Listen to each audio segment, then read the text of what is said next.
Welcome to the Real Estate Fight Club, a podcast for agents where you'll witness a battle of opinions about topics affecting your real estate business.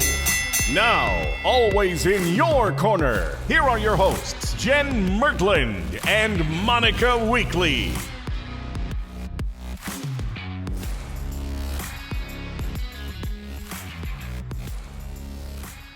Welcome to another episode of Real Estate Fight Club. What's up, Jen Mertland? Listen, right before this podcast, I want these people to know this, Monica. Monica tried to throw me off my game. Huh? That's right. I know no other way to beat you except to put a mustache on. That's it. So what is that? What was that creepy thing that really? So there's a setting in Zoom, and since we record these, there's a setting in Zoom that you can go and you can put eyebrows on or a mustache goatee, and then you can also put on lipstick. I don't like it. It reminded me of, you had that mustache on like that scary movie where they like wear the masks, and what was that movie? I don't know. Anyway, so disturbing. What about this? Do you like this mustache? Yeah, I like that one. If you're not watching this on Zoom right now, I mean on YouTube, you might want to go over it because I did just put on some gear. Show them the other one. I think I'll do. No, I'm not showing the other one. I'll post All right. it. Listen, let's get down to business. We've got a really good topic here today, and I'm so happy you guys are all listening. We love and appreciate you. And except for just kidding. I thought you were going to name someone. I was like, we're going to be in trouble again. All right. Today, Jen and I are going to duke it out over this statement. Buyer's remorse.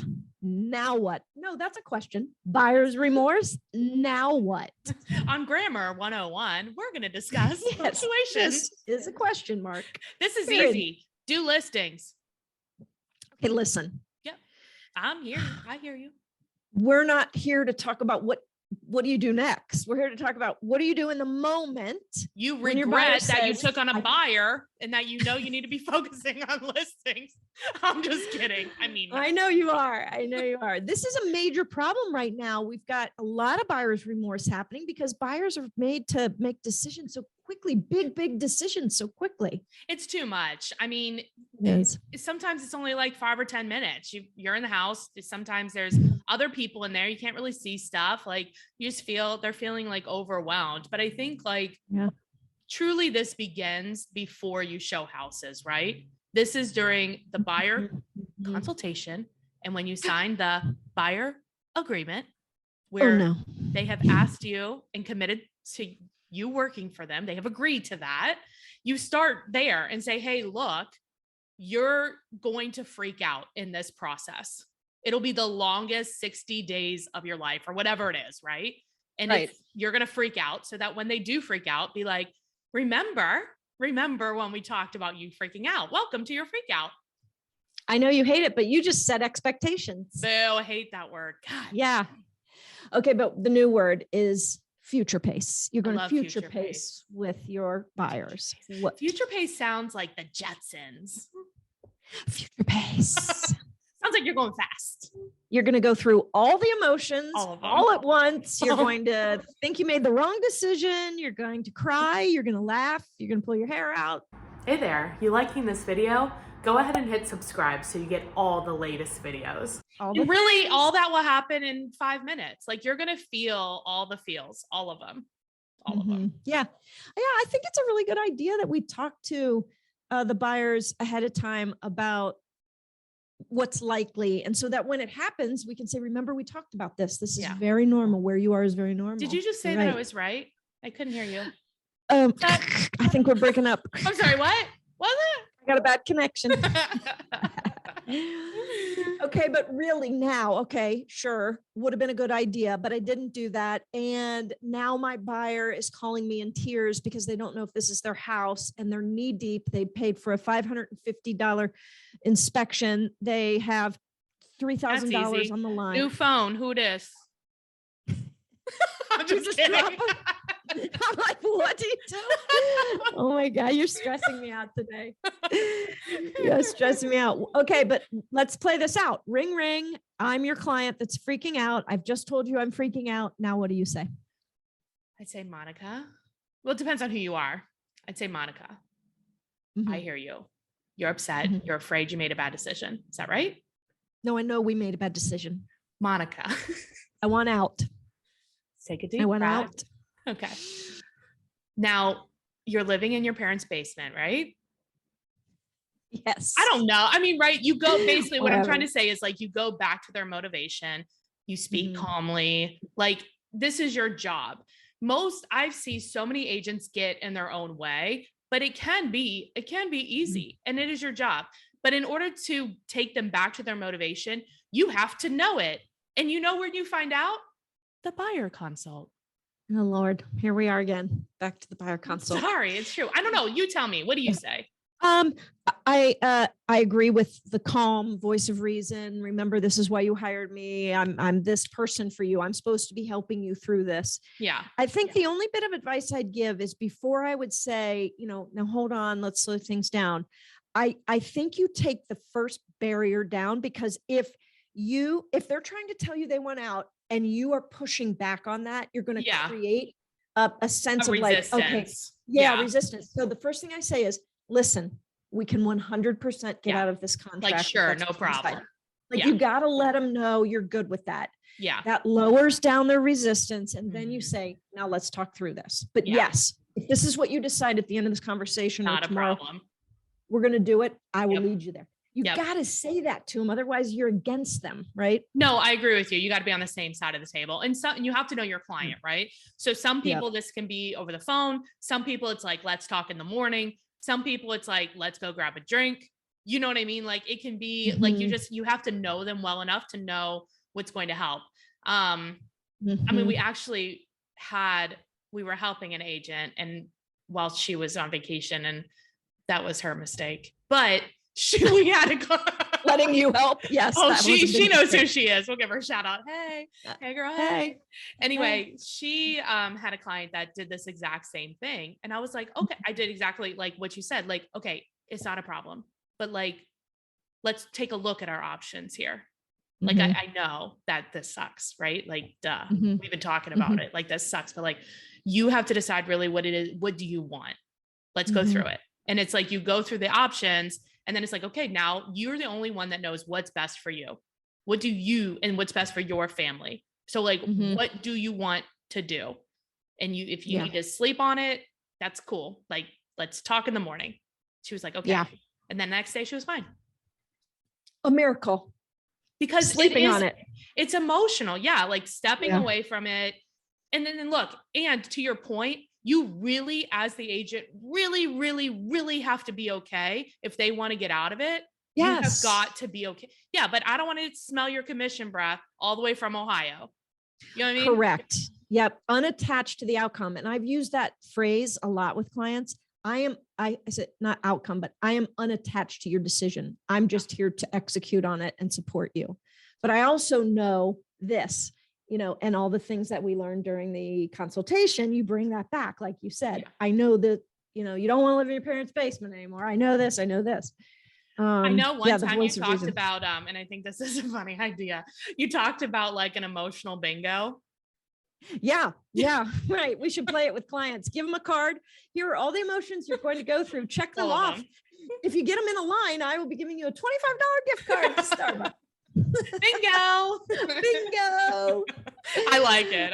All the emotion. Oh my God. Jeez. So when they call you with regret, you say, get out your bingo card. Let's look if it's on there. Oh, hey, regret. It's in the center. Or like, oh, I'm so sorry. That square's already full. You have to choose another emotion. That's right. What else Let's you got? Choose excitement. I had a client once I worked with, now you're going to have a heart attack when I say this, but right. I worked with her for probably on and off for 2 years. I'm muting you. I know. Mute. Listen, it was a special situation. Okay. That's because you're a concierge realtor. Everything's a special situation. Correct. So. And they wanted something very specific. And so we found it. All right. And this was freaking like, if there were 20 boxes she needed to check, this had 19. And it was the only time we'd ever had that. So ever in realtor life has that happened. That's right. And this was long before the environment that's going on right now. So it was very traditional. We, made an offer, whatever. She freaked out. And I woke up on a Saturday morning to a dissertation in an email that was like her trying to do a comparative analysis through the auditor's site of all these pages. And she was trying to do mathematical equations. She's a super high, like analytic. And I lost it. It was a moment that I'm not proud of. But I got my laptop out and I fired back an email. I said, this is your house. Yes. This is why it's your house. You've wanted this, you've wanted this, you've wanted this. You're just freaking out and I won't let you. This is your house. Yes. And I hit send without thinking. And I'm glad I did, because had I thought, I would have never sent that to her. Yeah. But when she got it, she sent back, you're right. I'm sorry. But I kind of knew her because we've known each other for 2 years working on this. So you're right when you said you got to know your client. Yeah. I knew that she was just in analytic freak out mode. Well, and those people, like when they're stressed, they go very, very far over the line to that analytic, right? Yeah, but they do. Yeah, I don't know. I mean, that's too much. But I think warning them and just explaining like you're going to freak out that solves a lot of problems. Yeah. It will. But the other thing I wanted to talk about, like we talked about, you can't be attached. It's very hard to detach yourself and help somebody else when that person is 20, maybe 50% of your income, right? Because you have a family to feed too. And if it's between you and your client, you're going to choose you. But this is why it's so important to generate leads. Like generate leads, know how you generate leads so that you can help your clients better.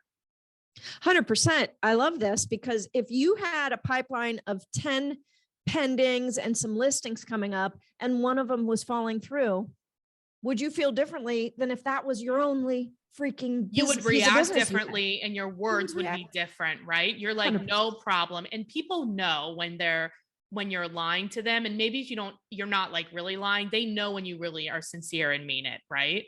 And the only way you can do that is if your needs are met first. Like put the mask on yourself before you put it on them. And the only way you can do that is if you generate leads and you're not, you have the pipeline. Why don't, should we take a break?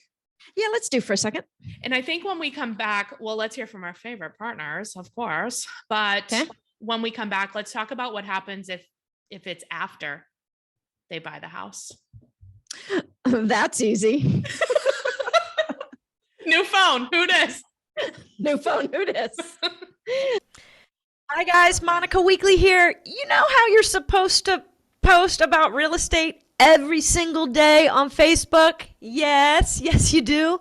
And the reason is, if we don't remind our Facebook friends what we do for a living and how we help people, they will forget about it. We know it's our job to inform, educate, and demonstrate what we do for a living.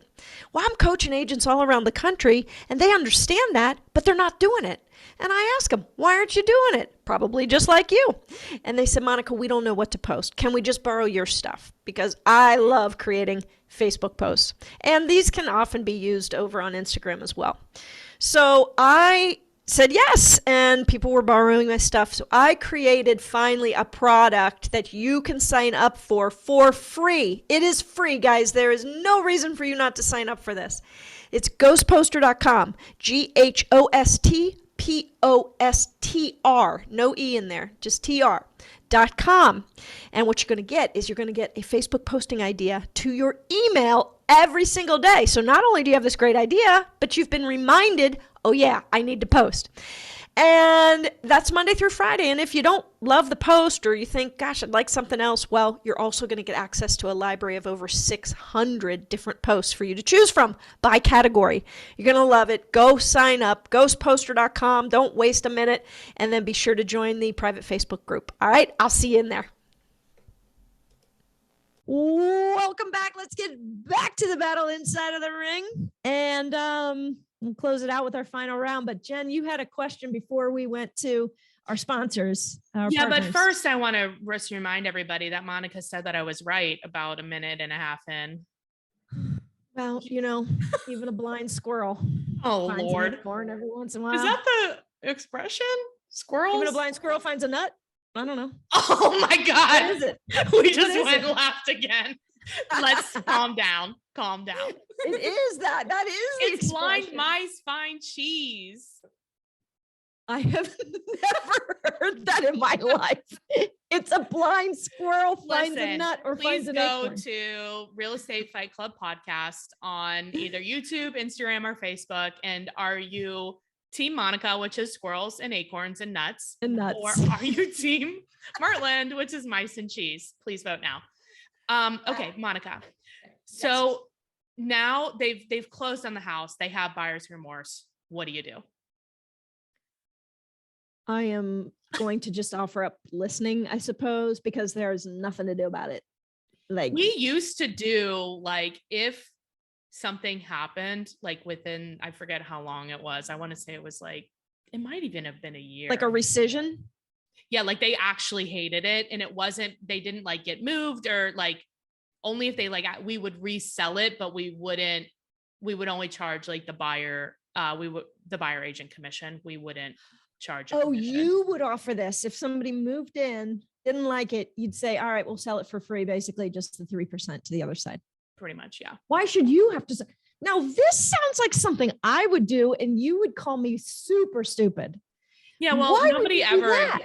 I don't know. I think it was like one of those things where you have these guarantees that nobody actually ever uses, right? But they feel better that you've offered it because it doesn't happen.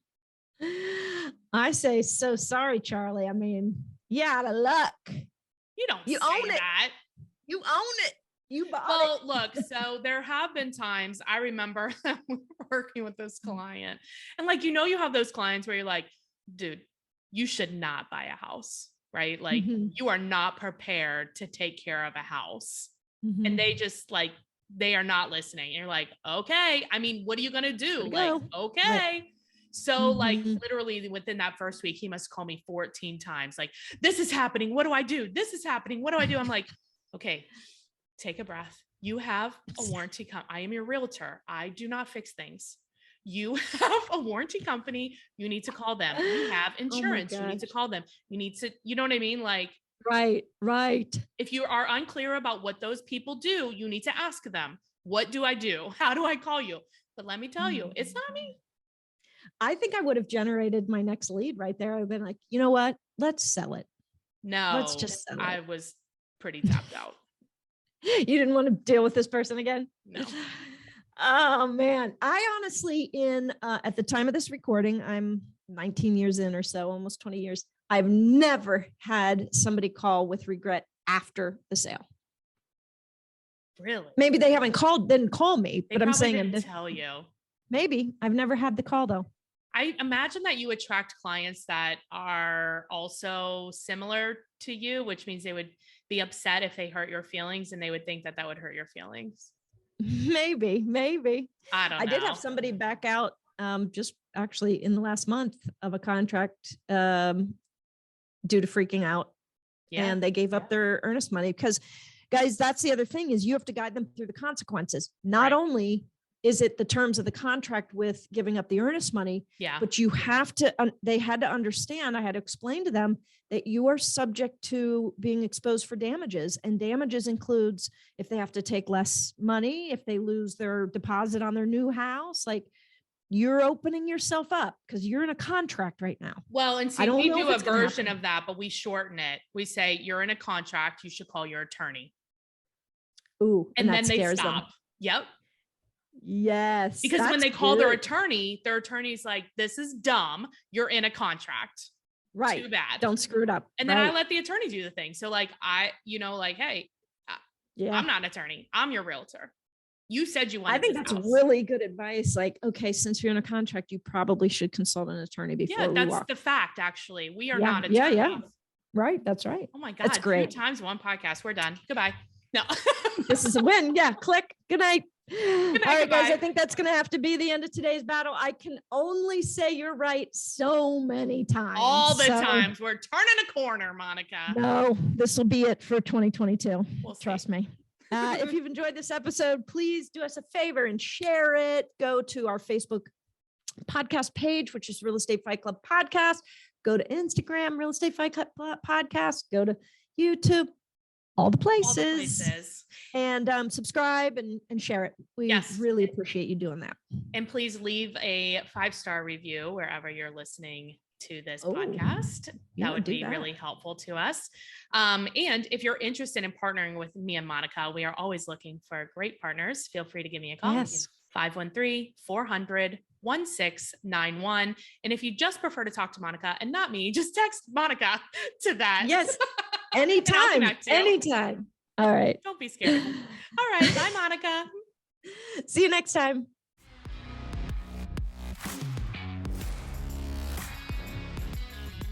All right. I am here with our tiebreaker, Peter Michael. Hey, Peter. Hey, Jen. How are you? Good. I appreciate you being on. So you are not only the co-host of Elite Agent Secrets podcast, but you are an agent, and in your first 100 days earned 6 figures, mostly with buyers, right? Exactly. Yep. Yeah. It was a fun and interesting time. That's why I think you're the perfect person to answer this question. So you did a lot of transactions, short amount of time, mostly buyers. Surely you had some buyers that had some buyer remorse. Yes. And no matter how much you prepare yourself for it, you're always going to have it. It's devastating.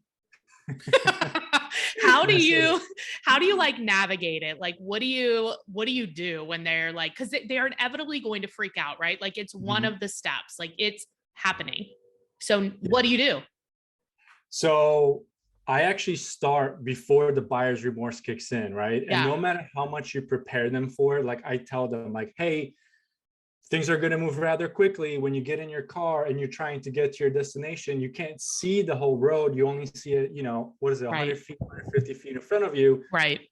I know what the end of the destination looks like and end of the road looks like. Don't worry. There's this thing called buyer's remorse. They're like, we're going to get buyer's remorse. We're going to absolutely love the house. I'm like, yeah, you're going to have me write an offer. It's going to get accepted. And before you know it, you're sending your earnest money deposit and you're deliberating whether you're going to actually send it.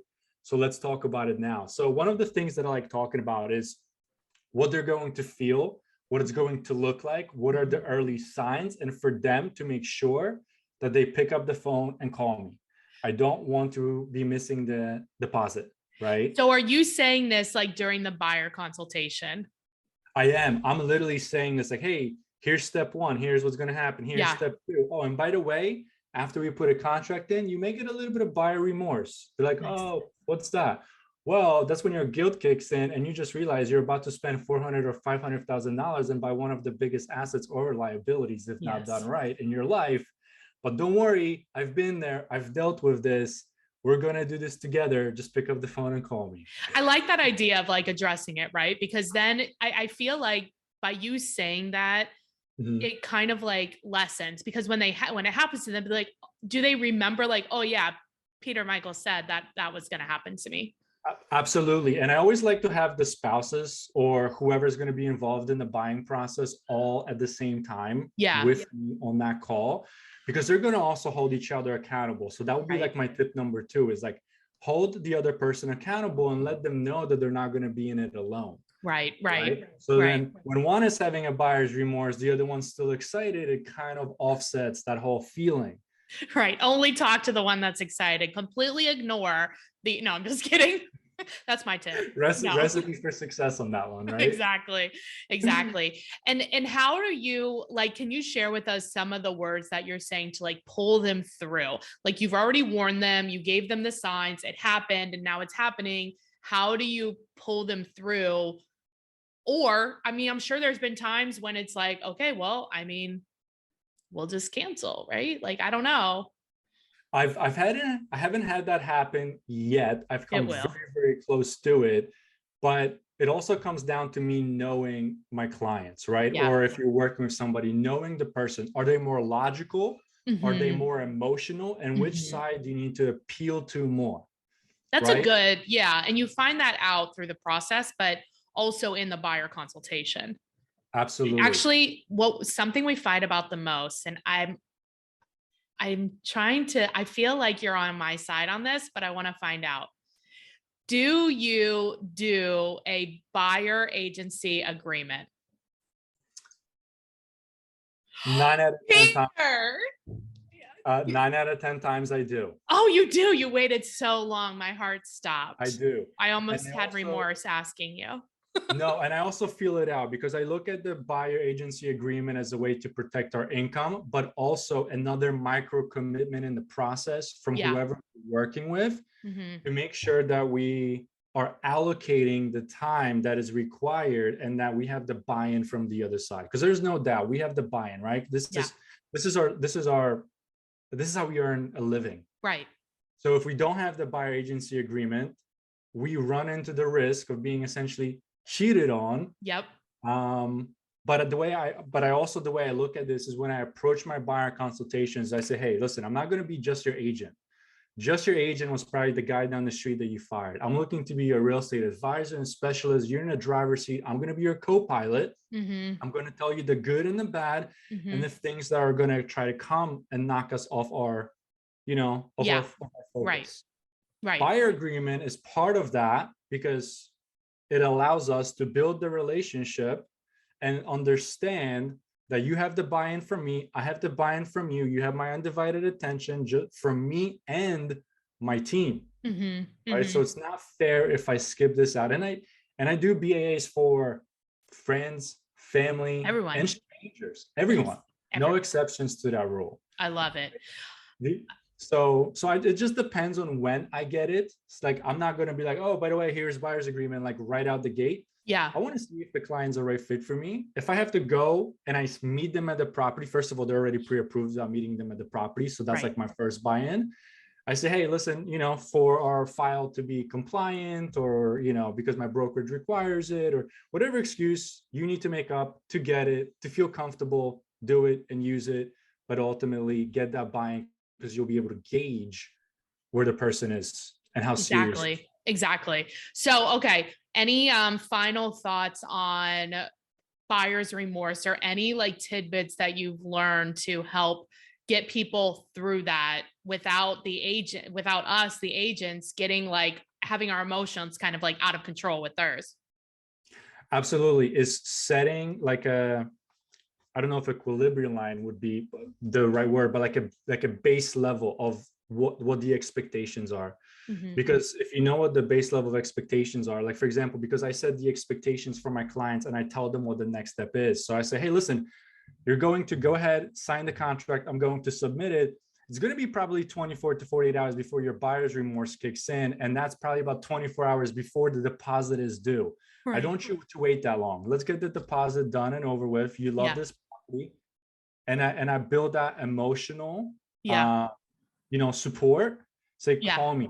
I always tell my clients, I only have 2 rules. One of those rules is if I speak too fast, English is not my first language, so I do have an accent. And if you don't understand it, ask me to clarify. And the second rule is ask questions. And I don't care if I answer them 50 million times. The only dumb questions are the ones that are not being asked. Right. So if you are regretting, putting in an offer in this house, I need to know why. Yeah. And let's go back to why you started looking in the first place. What's going to happen if not this house?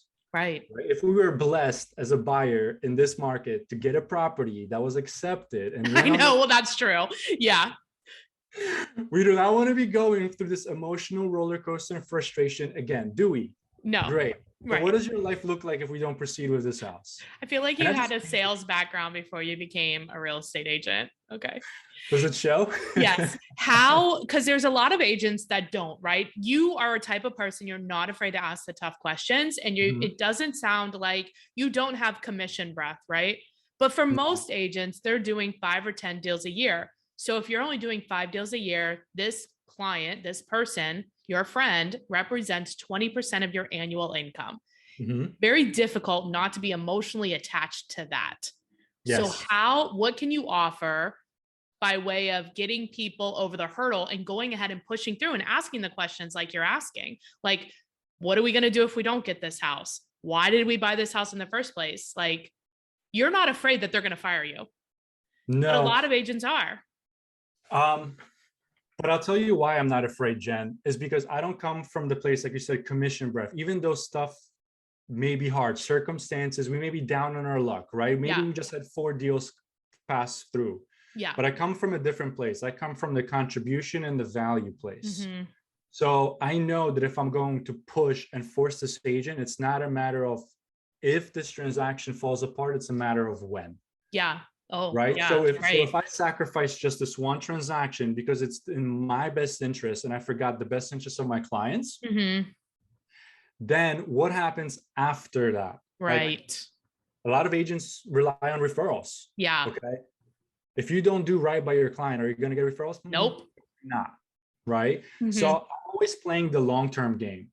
There's never a shortage of clients. It just comes to your mindset and whether you have a scarcity mindset or your abundance mindset. Like, you can go out and get business tomorrow. The question is, will you put in the work and take the action that's required to do it? Do the damn work, people. Do the damn work, right?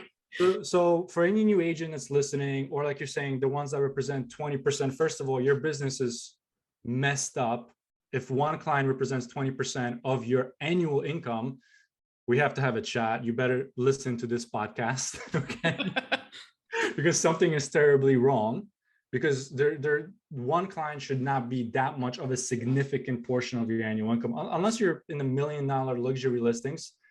Well, if you reach that type of level, some circumstances, right? Like if you're doing all of that in like in like a month, right? Or like whatever. But yeah, agreed in general. Okay. It's just perspective, right? So, it is.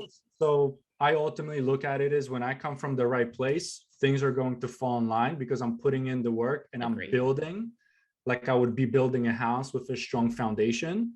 So I'm here for years to come. If you're just looking to make a quick buck, this isn't probably for you because you're going to end up making a lot of sacrifices and then they're going to end up in a lot of lawsuits. It's true. It's true. Well, Peter, you gave us a lot of good stuff to think about. And I would say you're Team Mertland, which is good because I don't always get all the wins. So I'm glad you're on my team. And if you're at EXP in Southeast Florida, if they have a referral for you, what is the best way to get a hold of you? The best way to get a hold of me, I'm very responsive. You can text me. It's 215-758-3202. That's my cell. And that would be probably the best way. If you do want to email me, it's Peter, P-E-T-R dot, I'll spell out my last name. It's B as in boy, L-I-C-H-A-R-Z as in zebra at exprealty.com. But I would say text is the best. Okay. And then your podcast is what again? Yes, you can also listen to us at eliteagentsecrets.com. Well, our podcast is Elite Agent Secrets, but if you go to eliteagentsecrets.com, that will take you to our podcast, and there's some references for your audience as well. Awesome. Thanks a lot, Peter Michael. I appreciate you being on. Thank you, Jen. Yeah.